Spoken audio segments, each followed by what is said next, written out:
All right, we're on to day 13 now, which means we are officially more than halfway through the Advent calendar of puzzles.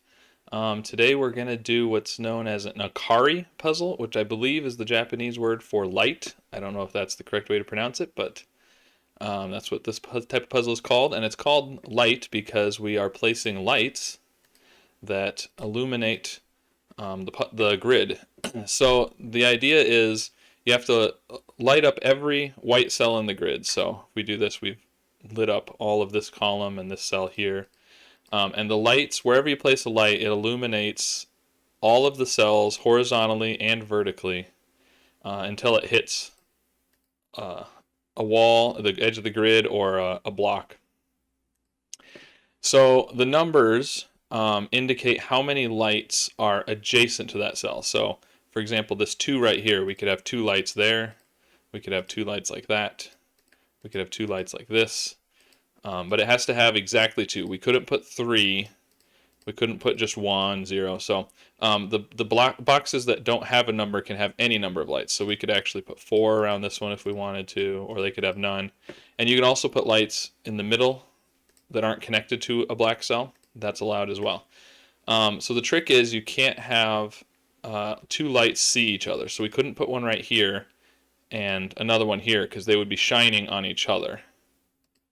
This first light here illuminates this whole row. So if we put another light right there, it also illuminates that whole row. So they're both shining on each other. So lights cannot illuminate each other. And that's the extent of the rules. So I'm going to solve this one. This is actually one that was made by a guy named Zoned, I believe is how he pronounces it. It's Xoned. But he created this one to be an easier one as an introductory thing. So I'm going to solve this one to show you how it works. All right, so the things to look for are where 2 clue cells interact with each other. So there's a couple different places you can look for on here. For example, these 2's over here are going to affect each other. So if I put one here, it takes away one of the 4 options down here. If I put one here, it takes away one of the 4 options here. Things like that. So a couple things you can do with that are, if we look at this 2 down here that has 4 options, we need to use 2 of them. So let's imagine we did both of those. This 2 up here is now broken. It only has 1 option left.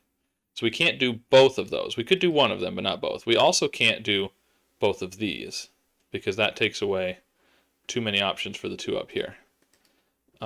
So we also can't do both of these because it takes away 2 options. So what does that tell us? Well, we can't do 2 of these 3 at the top. These 3 options here, we can't do 2 of them because any 2 will take away, all of them take away a different option of the 3 in the top up here. So essentially what that tells us is this one has to be a light because we can only use one of these 3 on the left, top, and right of that 2. So that one is a light. And it shines on one side of this 3 here. So each cell only has at most 4, assuming it's not touching the edge of the grid. So we've taken 1 away from the 3, which means we have to put all 3 over here. And now we've got both of lights touching the 2. So these lights touch the 3 and the 2, so they count against both of them.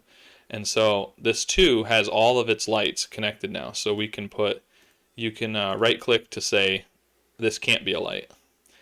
We can't put lights here and here. So now what can we do? Let's see. We can also look at over here. So we have to use, now that we've taken away this cell here, we have to use one of these 2 here. Either one. We don't know which one. And we also have to use, you can see we have to use 1 at least of these 2 up here because there's only 3 options. So we'll have to use either this one or this one, and we also have to use either this one or this one. So if you look at those 2 options, that means essentially there's 2 possibilities. We could have one here and here, or we could have one here and here. Now, either one of those is going to illuminate this whole column because you're either going to have a light here or a light here. So we can actually draw dots all the way down here.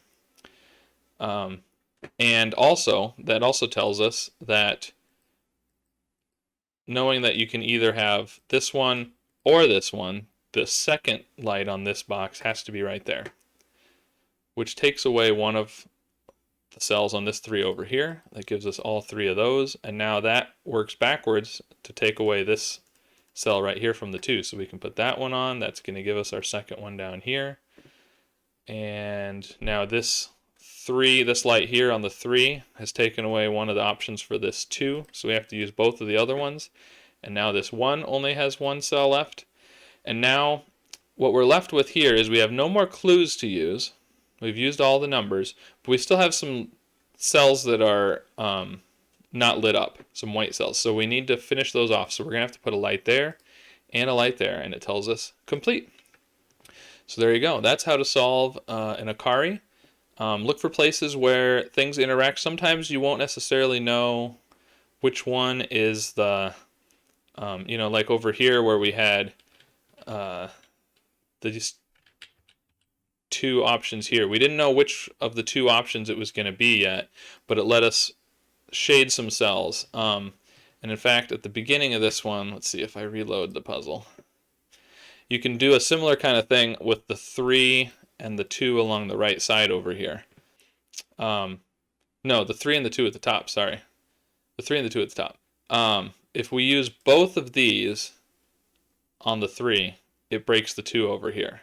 So we can't use both of those. We can only use one or the other. And since we need to have 3, we have to have both of these.